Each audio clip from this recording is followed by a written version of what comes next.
In Module 7, we covered prenatal, infant, and early childhood development.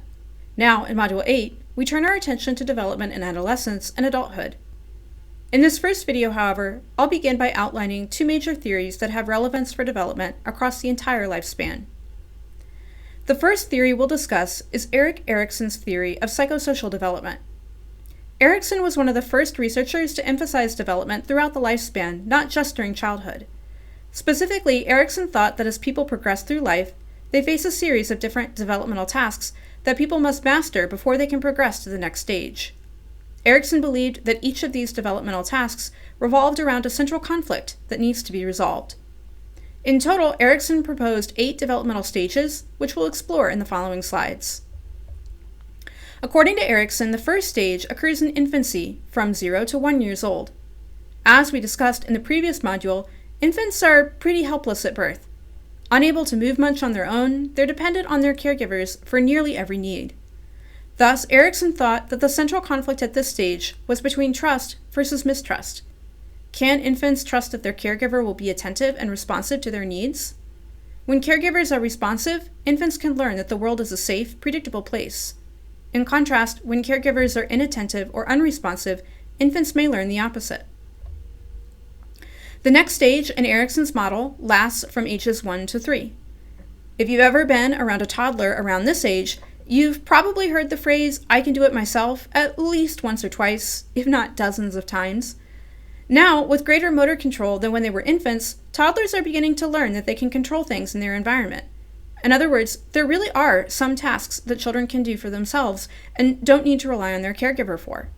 Thus, Erikson thought that the primary conflict at this age was between autonomy versus shame and doubt. Will children learn to become self-sufficient for small things, like getting dressed and brushing their teeth? If so, they can begin to develop a healthy sense of independence. The next stage lasts during the preschool years, from around ages 3 to 6. At this age, Erikson thought that the primary conflict is between initiative versus guilt.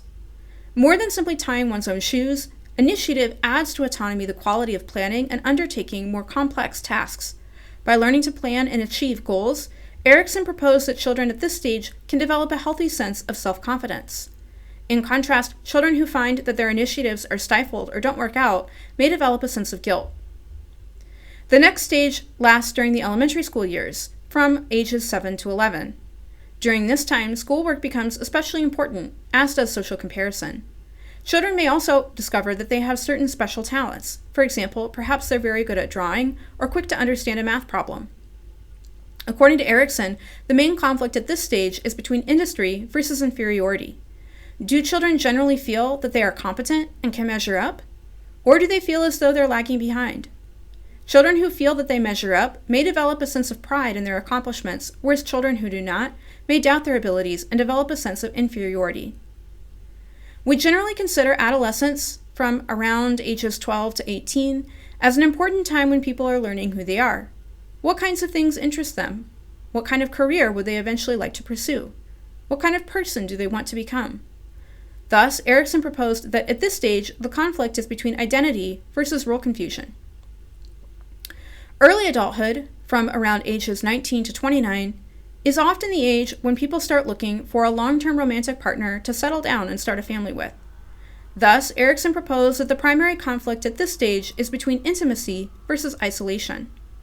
Although developing friendships and romantic interests can certainly be a concern during adolescence too, Erikson believed that people first need to develop a strong sense of self before they can experience intimacy with others.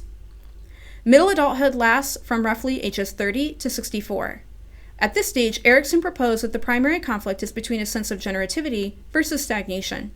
People in middle adulthood are concerned with finding their life's work, both in terms of their actual jobs as well as in other types of social activities, such as volunteering or raising a family.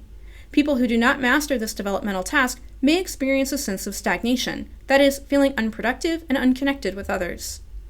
Finally, the last stage in Erikson's model is late adulthood, which lasts from age 65 to the end of life. Erikson proposed that the main conflict at this stage is between integrity versus despair. At this age, people are more than halfway through their lives and generally finished with many of life's main tasks, such as pursuing a career or raising a family. No longer looking ahead, people in this stage of life are instead reflecting back on the lives they've lived. Do they have regrets about what they could or should have done? Or do they look back on their life with pride, feeling that it has not been wasted? Another major theory that is especially important in childhood, but that has relevance for the entire lifespan, is attachment theory. Attachment theory was originally developed by John Bowlby along with his student Mary Ainsworth. Like Erikson, Bowlby believed that developing trust in one's caregiver was a central concern for infants and young children. More specifically, Bowlby argued that children need to learn that they can use their caregiver as what he called a secure base, that is, as a reliable source of care and comfort. Children who have learned to use their caregiver as a secure base will be comfortable exploring the world because they know they can return to the secure base if needed, just like a ship knows it can always return to a safe harbor if the seas get rough. If children are good at using their caregiver as a secure base, Bowlby termed them as being securely attached. In contrast, children who have not learned to use their caregiver as a secure base have an insecure attachment. Mary Ainsworth, Bowlby's student, further developed and tested these ideas using a paradigm that she termed the strange situation. Specifically, Ainsworth had young infants come into a lab room with their primary caregiver, usually their mother. The child and the caregiver are first taken to a room supplied with toys, and the child is allowed to free play. However, at some point the caregiver is signaled to leave the room for a short time. Ainsworth watched how the children reacted, both when their caregiver left and when she returned a few moments later. Children who were initially distressed by the absence of their caregiver, but who were able to be quickly calmed back down and get back to play once she returned, were called securely attached. This was the most commonly observed type of attachment style, with roughly 2/3 of children falling into this category. Ainsworth also observed two different types of insecure attachment. In one type of insecure attachment, called anxious attachment, children were highly distressed when the caregiver left and continued to be highly distressed and unable to be calmed back down even after she returned. Attachment theory proposes that this type of attachment style might form if caregivers are inconsistent, that is, sometimes being attentive and responsive while other times not being so. The child's obvious distress is therefore a reactive attempt to try and keep the caregiver close by and attentive. In the second type of insecure attachment, called avoidant attachment, the child shows little distress when the caregiver leaves and appears indifferent upon her return. However, although the child may show little outward signs of distress, physiological measures such as heart rate may indicate that the child is in fact upset, just not showing it outwardly. Attachment theory proposes that this type of attachment style might form when a caregiver is consistently inattentive, and thus the child learns that he cannot depend on his caregiver and instead must rely on himself. For a video showing a version of the strange situation experiment and how children with different attachment styles behaved, you can check out the supplemental video on Canvas. Although caregivers are certainly important in shaping their child's attachment style, later research has shown that other factors, such as genetics, might play a role too. In other words, a secure or insecure attachment style may not solely be the result of the caregiver's behavior. Attachment forms early on in childhood, but it has relevance for adult relationships as well. Specifically, Bowlby thought that children developed what he called an internal working model, which is essentially just a cognitive schema for people in general. Children who have developed a secure attachment to their parents may develop a schema of people in general as being safe and trustworthy, and may therefore have an easier time enjoying close relationships with others in adulthood. Specifically, adults with a more secure attachment style will find it relatively easier to trust others and be vulnerable with them without being overprotective or clingy. In contrast, people with an insecure attachment style may view other people as generally untrustworthy and therefore may have a harder time relying on or getting close with others. In adulthood, this can manifest in one of two ways. First, adults with an anxious or preoccupied attachment style might behave as being especially clingy. Second, adults with what's called an avoidant or dismissing attachment style may be especially aloof and self-reliant. Two later researchers, Bartholomew and Horowitz, also proposed a fourth category called fearful attachment, which is essentially a combination of being both high on attachment avoidance and attachment anxiety. There is some evidence that people's attachment styles in childhood are moderately but significantly correlated with their adult attachment. However, this correlation is not perfect, and people's attachment styles can also change over time. For example, here are the results from a study looking at the correlation between people's childhood experiences and their adult attachment.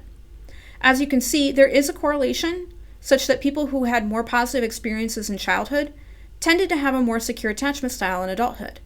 However, this is not a perfect one-to-one relationship. Many people, shown in the gray data points on this graph, did not fit this pattern.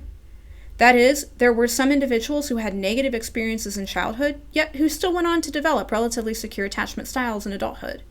Conversely, some people with a generally positive childhood experience still had a more insecure attachment as an adult. Finally, it's also possible to form different styles of attachment with different relationship figures in one's life. For example, one might be securely attached to one's parents, but insecurely attached with a romantic partner, or vice versa. Attachment theory has gone on to inspire a long line of empirical research, especially as it pertains to adult romantic relationships. However, while attachment theory is generally well supported by psychological research, please be aware that much of the popular information that you might find on the internet is somewhat inaccurate or overblown or oversimplified to some degree. Beware of any website or video that makes bold claims about how people with different attachment styles always are or behave. While there are certainly things that can be true on average, each person and each situation is unique. Please do not, quote-unquote, diagnose yourself or other family members without consulting a trained psychologist. For a trusted source, I would recommend checking out Chris Fraley's website, which I've linked on this slide. He's a social psychologist who studies attachment, and his website has many resources that you can check out if you're interested in learning more. Let's pause for an application practice question before we close this video. Imagine that Lola is part of the strange situation study. After Lola's mom leaves, Lola doesn't appear to be upset, and she is also indifferent when her mother returns. Which kind of attachment style is Lola demonstrating? The answer is C, avoidant. In this video, we covered two major theories relevant for development across the lifespan: Erikson's theory of psychosocial development and attachment theory. For the exam, you should be able to describe each of Erikson's 8 development stages and identify the key conflict at each stage, define internal working model and secure base, describe Mary Ainsworth's strange situation study, describe each of the 3 different attachment styles and be able to identify each one in an example, and explain childhood attachment styles as they relate to attachment in close relationships in adulthood.